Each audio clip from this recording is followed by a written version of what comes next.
Hi everyone, welcome back to my channel. I'm S. Maxine Fisher, an author, fiber artist, and queer parent of one. And today we are going to be pattern designing with me. I am going to make a sushi snail. I've had this pattern in my head for a long time and I'm finally ready to get it out. So let's get into it. For the body, I'm actually going to use Parfait Chunky for our sushi snail. So if you are not familiar with yarn, Parfait Chunky is available through Premier Yarns on their website, and you can also find it online from Michaels. I think this snail would also work really well in another chenille type like poche pearl, or if you want a larger snail, you can make it in blanket yarn. But I'm going to use Chunky, and I'm going to use a 5mm hook, and I'm going to use Parfait Chunky Marshmallow. That's one of their new colors, and I know I have enough left here to make my sushi snail's body, and I think this is like the perfect kind of light skin tone slash flesh tone that you would find in a snail. You could also use like a light brown. I think they have acorn that would look good, but I only have one skein of acorn left and I haven't been able to find it. It's super hard. So I'm gonna use the marshmallow and we're gonna make the snail body. While I am doing some straight rounds, I did want to jump on and also say that I am trying to make this snail as low sew as possible. I feel like there's no getting around sewing the body of the snail onto the shell unless you somehow crochet it directly in, which I think would make it very complicated. But I am looking to get a low sew snail where you don't have to sew on the antennae, there aren't any extra pieces, you don't have to applique anything onto the sushi itself. So the carrots and cucumbers and salmon and things that are in there, it's all going to be accomplished by color changes, which I will write out in the pattern. But I'm working on the body right now, and this is going to be so cute. He's got, look, I've got his head all done and the cute little face. I just have to put little eyes on. I love the antennae on these, and I like that they stand up real good. They don't kind of flop over. I feel like making this little snail is reminding me of a childhood memory that I have. So when I think I was about 5 years old, we went camping for the first time ever. I was very, very excited about the whole survival in the wilderness experience. I definitely overpacked for that trip, and then while my parents were busy setting up the tent and getting out the cooler and the picnic lunch and everything, they let me just kind of sit and play in the camp spot. So I discovered not necessarily snails, but all these little orange slugs that were sliding around in the foliage. So I thought it would be really cool to make a home for them because they didn't seem to have houses like snails carry on their backs. So after my parents had set up the tent and set up the coolers, they came back to find me making a slug village. And I had like literally moistened the dirt to make a little sand castle and set up these little mud walls. And I was trying to make eaves out of leaves to make a little hut for these slugs. And the biggest problem was that the slugs didn't seem to understand the concept of a house. So they were just kind of sliding up over the walls and crawling out. And I kept taking them and putting them back in the house and trying to make them enjoy their little, their new little castle. And obviously my mom was properly horrified that I was touching slugs with my bare hands. So she made me take them all out and put them back in the woods where they belong, and like kind of pick them up with a leaf or something so I wasn't getting slime on me. It was a very formative experience. I never imagined that a wild creature would not want a house that was built for them. And I really thought I had solved the homeless slug problem in that area of the forest. But unfortunately, the slug village experiment ended rather abruptly because that camping trip lasted until about midnight. And my mom woke up and told us that she was, woke up in the morning saying that she thought she had heard bees in the middle of the night going pit, pit, pit, pit, all against the sides of the tent. And we couldn't figure out why there were bees in the middle of the night. So we got up at, I want to say like 6 a.m. when it started getting light out.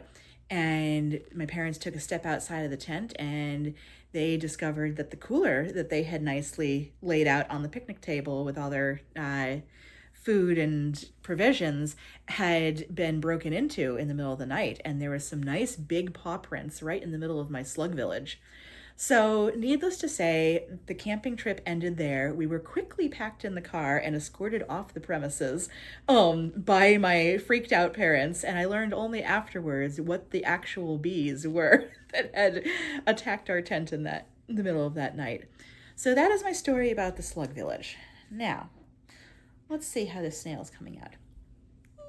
He's so cute. I love the very lightly stuffed little head, and you don't have to stuff the body at all, but I am going to put some padding right in here to help him kind of stand up. So bear with me. Okay. There you go. I had to pull some out because I don't want it to be too stiff. We want the body to be able to bend nicely around the sushi shell.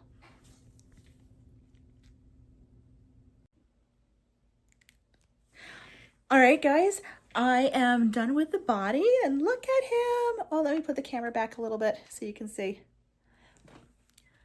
I haven't put the eyes on yet because when I do smaller safety eyes, I like to hot glue them. I'll kind of stick my glue gun in and squirt a good little puddle inside the plushie and pop that eye in, and I find that's actually a little bit more secure than using the washers provided.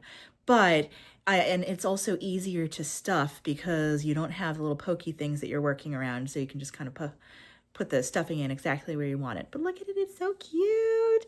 It's so cute. I did put directions for how to set the eyes correctly if you do decide to use the washers. And the snail is going to sit like this around his shell. And we're just going to sew that back right on. So that'll be the only sewing. And I think I hear my son, so this video might need to be put on pause.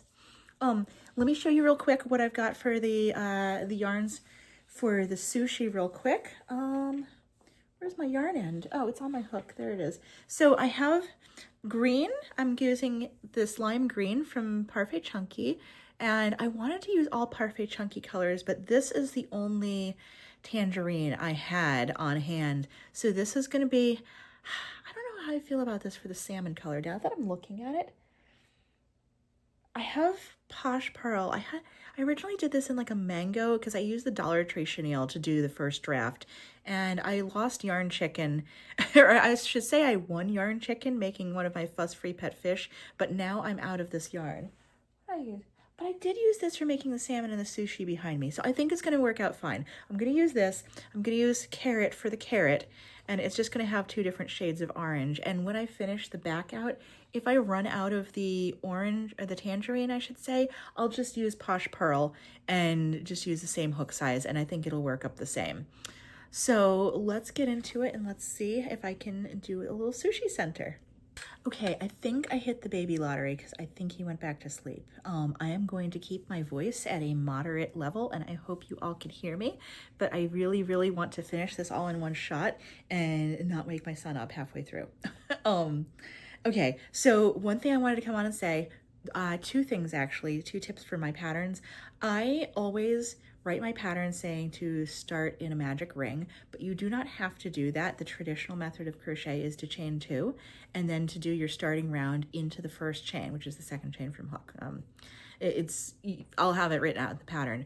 But that is actually the method I personally use when people say to use a magic ring, especially when using Parfait Chunky, because I feel like Parfait Chunky does not lend itself to pulling that magic ring shut the way something like wool or acrylic would, and some of the heavier blanket yarns are a little bit easier to shut a magic ring. I don't even bother with magic rings using Parfait Chunky because they don't secure well for me, and I always snap the yarn and start getting frustrated. So no magic rings. The second thing I wanted to say is I'm starting the green yarn. It's so cute. This is the front.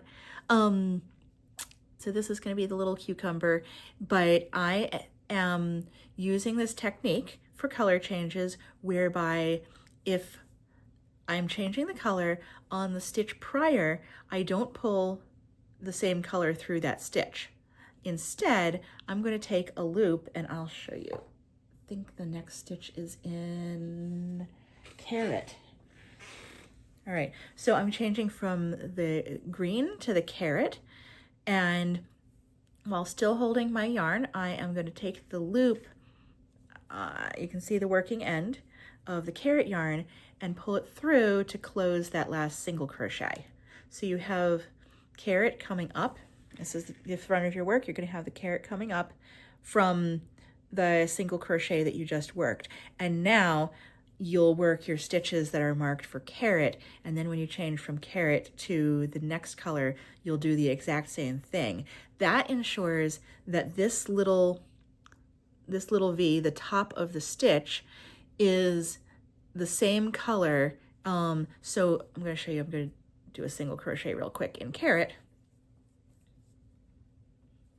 And this little loop forms the top of the next stitch. So now I'm pulling up my loops in carrot, and you see that that stitch is complete. You don't have a green loop sitting on the top of a stitch that is marked for carrot. I hope that makes sense. There are also tutorials that you can watch on YouTube of how to make clean color changes, and I would encourage you to watch that if you are looking to figure out what it is, what the heck I am saying, and what technique you should use when changing color. That will ensure you have nice clean color changes and you don't have those little trailing lines that you sometimes see with crochet, with tapestry crochet and changing color. Okay, here is how my sushi center is coming out so far. Look at it. I like how this is. I just started the white, even though I'm not quite finished with this round, because I did not want the green to just overpower the center. So I want it to kind of look like chunks. So I'll probably add a few more stitches of the mango the tangerine and the carrot on these sides, but look at it. It came out so good.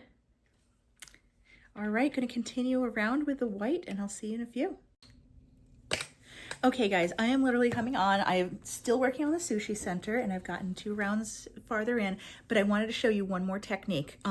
As I am working up this sushi, I have found that it is helpful to, when you attach the white, crochet it over a round that has color, to crochet into the back loop only. That helps just make these the tops of these chunks a little bit smoother. You still see a little bit of those strands peeking through, but it's not as pronounced, so you're not going to get kind of that really raggedy edge. You're going to get a smoother join. Now, you don't have to do this, especially if you're a beginner and you just want a cute looking sushi roll and you don't need it to look super realistic, but I think this looks a lot more realistic like this. So I crocheted and increased into the back loop only of, when it's white over green or white over carrot or white over tangerine. But when it's white over white, I crocheted in through both loops. That's the full top of that stitch under both loops. That way you don't have horizontal strands in your crochet in the white, so it looks like nice smooth little grains of rice. I hope that all makes sense, and again, I will be writing that in my pattern. Okay, real quick, because I think I have been lucky up until now, but I hear my kid peeping on the baby monitor. So I've gotten all the way to the back of the shell, the sushi shell. I love how this is coming out. Look at the sushi roll. Look how cute it is. I do these color changes in the back loop only when changing from white to black and black to white. You can be super perfectionistic and slip stitch around in the back loop using black, slip stitch around through the back loop of the white in black, and then single crochet directly into those slip stitches, also using black, to have a really clean color change. But I am not going to do that today. I'm just going to let it look like, crochet, the way crochet normally looks. And I stuff the shell. The other thing is I am pushing this stuffing out to the edges to make kind of this wheel shape. I feel like crocheting the back loop only also helps with that shaping. Now all I have left is to finish up the back, and I want to make it mirror the front. So that is going to be my challenge, is writing those color changes so that the decreases in the back are placed where it looks like the sushi pieces are going through the roll and they're not just random. So here I go. Wish me luck. Oh my goodness, my camera did a thing again. So here is the Sushi Snail. Look at her. I just need to sew the shell on, and I will come back to you guys when she's all wrapped up and the eye is glued on and the shell sewed on. I feel like the back came out a little small, so I might have to revisit this and see if I can get it to be a little bit more proportional, because I feel like these pieces in front were about 2 to 3 rounds each, and these wrapped up really fast because of the decreases. Let me see what I can do about that, and I'll let you know if I was able to make any improvements. I did decrease into the back loop only, again, kind of like I did for the front, so we get cleaner color changes between rounds. All right, everyone, here is the final product. Ta-da! My sushi snail. I love the sushi roll. I didn't love the way the back on this one came out, so I did go ahead and make one more. And I decided I wanted to try it in Big Twist Posh. So here is my other snail. I still like the Parfait chunky colors better, but this one was super easy to work up, and I really love the feeling of the Posh yarn. I just love the way it works up. It's very flexible and easy to work with. I definitely recommend that type of yarn for beginners. And I sewed the little face on him, so he's got his little smile.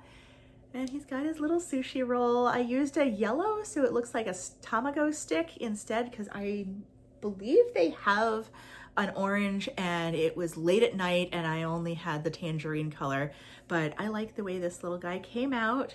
He's so cute. And this color is the blush in the Big Twist Posh. Sorry, the Big Twist Posh. I'm getting a little English accent coming out there. I don't know where that came from. Somewhere back in my ancestry a couple generations ago.